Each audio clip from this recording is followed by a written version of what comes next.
Voilà, maintenant je pense savoir que tu vas nous présenter la prochaine rubrique, n'est-ce pas? Oui, on va passer tout de suite, chers téléspectateurs, pour passer en revue les manchettes des quotidiens égyptiens parus ce matin. On commence avec le quotidien gouvernemental L'Ahram, sur lequel on peut lire: le président Abdel Fattah el-Sisi a assisté hier à la réunion du Comité national de lutte contre la corruption à l'occasion du 50e anniversaire de la fondation de cette instance. El-Sisi a prononcé un discours à cette occasion au cours duquel il a souligné que l'État était déterminé à combattre la corruption, indiquant que ce phénomène était dû à des conditions économiques et éducatives. Le chef de l'État a appelé les responsables de lutte contre la corruption à combattre ce fléau en nommant des employés qualifiés et efficaces.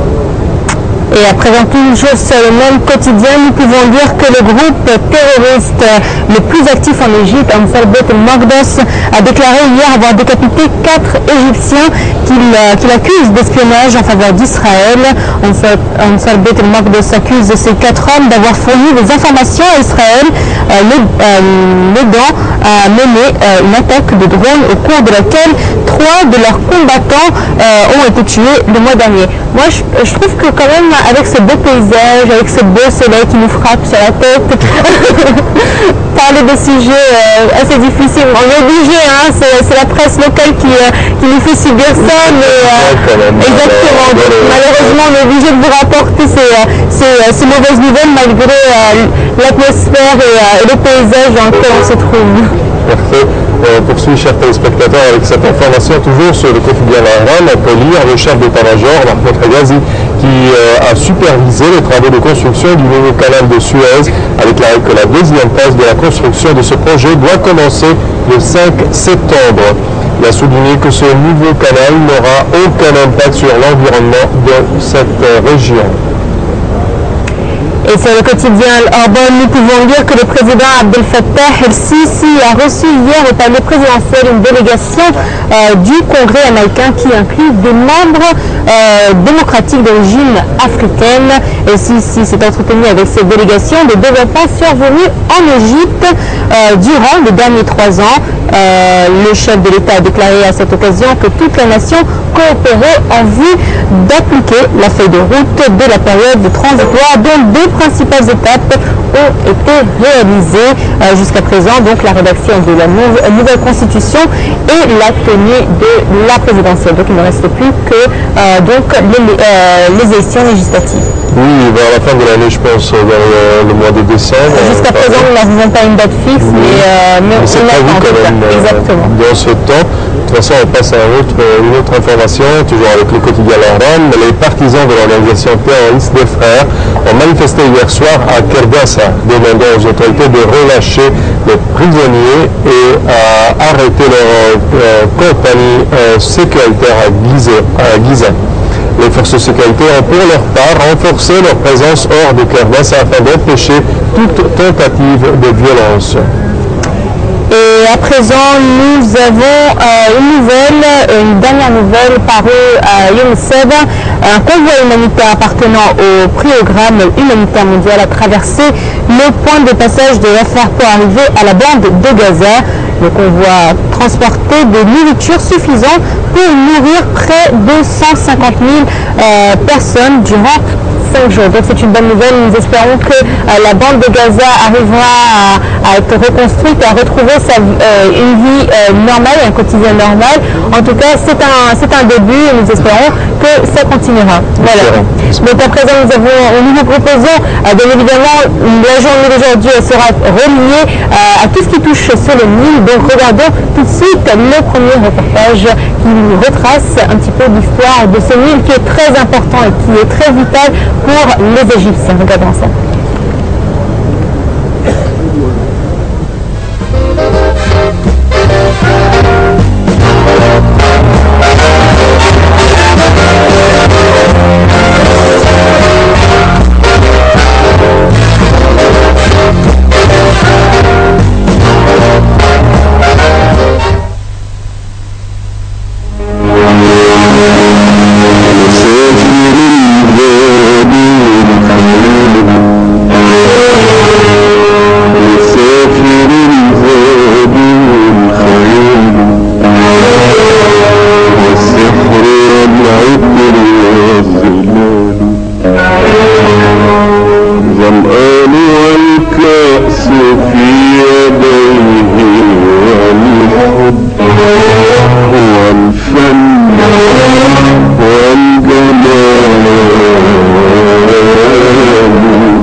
أنشد الديار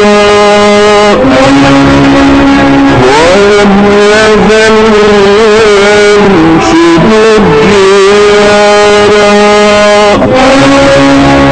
ويسأل الليل والنهار والناس في حبه سكارى قاموا على شبه رحيم والناس في حبه سكارى قاموا على شبه رحيم والناس Une autre suite de reportages. Alors je ne sais pas, il va vous présenter un truc, mais bien évidemment, puisqu'on a travaillé le sujet d'aujourd'hui, c'est un lieu qui est très particulier. Réellement, si vous avez l'occasion d'y aller, allez-y, car il y a des petites chutes d'eau là-bas. J'espère que dans ce reportage, vous allez pouvoir les découvrir, les chutes d'eau, des balades en vélo, des balades en carrosse, mais aussi des balades qu'on peut faire à pied. C'est la promenade des Égyptiens depuis à peu près 150 années quand même. Bon, bah, vous voyez, donc aujourd'hui malheureusement parce que avec le temps et les transports sont un petit peu difficiles à emprunter, moins de personnes y vont, mais on trouve quand même assez de personnes durant les fêtes principales. Donc, oui, c'est tellement vrai quand même que Al-Qanat al-Khairiyya ou les barrages sur le Nil, alors là on parle de s'il fait trop chaud au Caire, quand même on passe on sort de mégalopole pour profiter de la nature et de l'air frais qu'offrent les rives du Nil.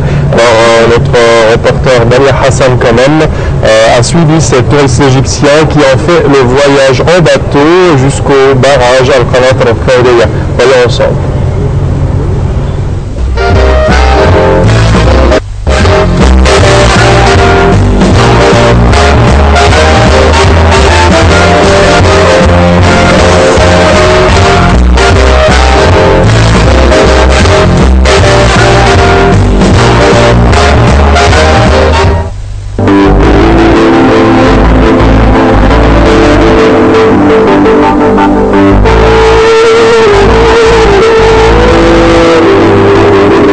Pour se rendre au barrage du Caire à Anatel, les promeneurs pour le bateau pour une balade fluviale qui va durer 1h30 afin de rejoindre le barrage à 30 km au nord du Caire.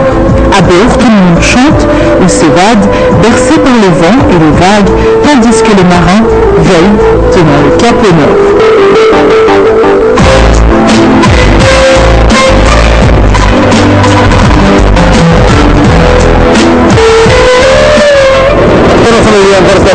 Nous sommes venus en Égypte pour des raisons médicales et nous avons choisi cette journée de répit pour visiter de nouveaux endroits.